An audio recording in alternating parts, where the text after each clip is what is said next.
à toutes et à tous. L'impact du Brexit sur le secteur bancaire et financier en Europe fait cogiter pas mal de personnes actuellement. Je rappelle quand même à titre préalable que d'un point de vue juridique, la procédure de Brexit n'a pas encore été lancée officiellement. En effet, le Royaume-Uni n'a pas encore demandé à l'Union européenne de lancer cette procédure qui, une fois initiée, pourrait prendre jusqu'à 2 ans, c'est-à-dire le délai qui a été imparti à l'Union européenne et à l'État désireux d'en sortir pour arriver à un accord sur le statut de l'État qui quitte l'Union européenne après sa sortie.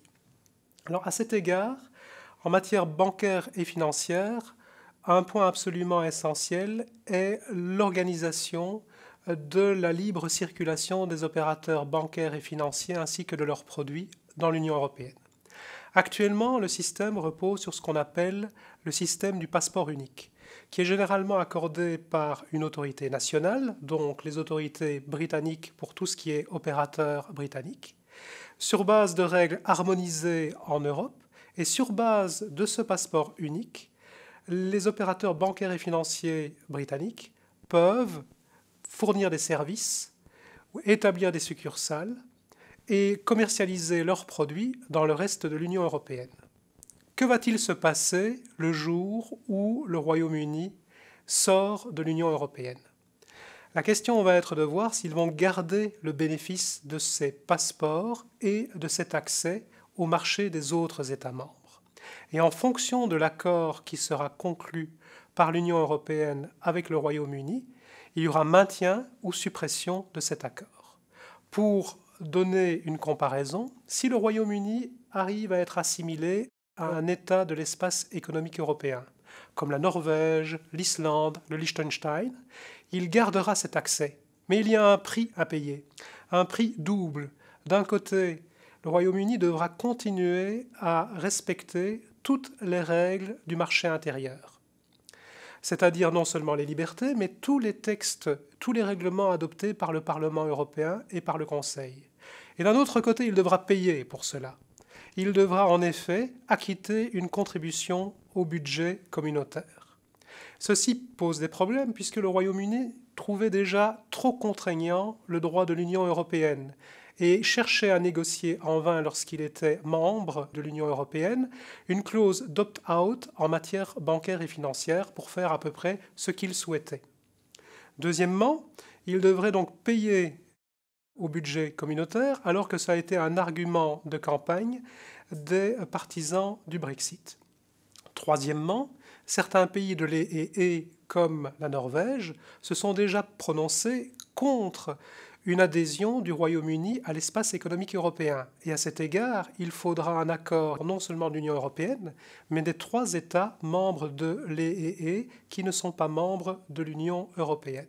En dehors de l'espace économique européen ou d'un accord parallèle, à supposer que les États membres de l'EEE acceptent une telle approche, il y a un risque pour le Royaume-Uni que ces opérateurs perdent le bénéfice des passeports et soient par exemple dans une situation qui est comparable à celle de la Suisse, qui doit négocier domaine par domaine l'accès au marché bancaire et financier européen. Un exemple, les banques suisses n'ont pas la possibilité en tant que telles d'avoir accès au marché bancaire et financier européen. Et la Suisse cherche à négocier cet accès, mais la Commission européenne exige que la Suisse accepte la libre circulation des personnes en contrepartie, ce qui pose problème. Alors, supposons que les négociations prennent du temps, s'avèrent infructueuses. Il se pourrait que pendant ce temps, au fur et à mesure, les opérateurs britanniques soient tentés de consolider leur position dans le reste de l'Union européenne. Donc, par exemple, en musclant certaines de leurs filiales dans d'autres États membres, qui, eux, toujours en vertu de ce principe du passeport unique, relèvent de la supervision des autorités nationales, par exemple françaises, italiennes, allemandes.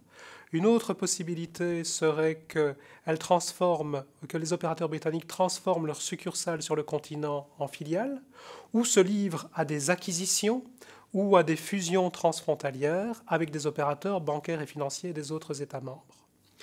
Inversement, la question va se poser pour les opérateurs bancaires et financiers du reste de l'Union européenne, de voir dans quelle mesure ils garderont un accès au Royaume-Uni.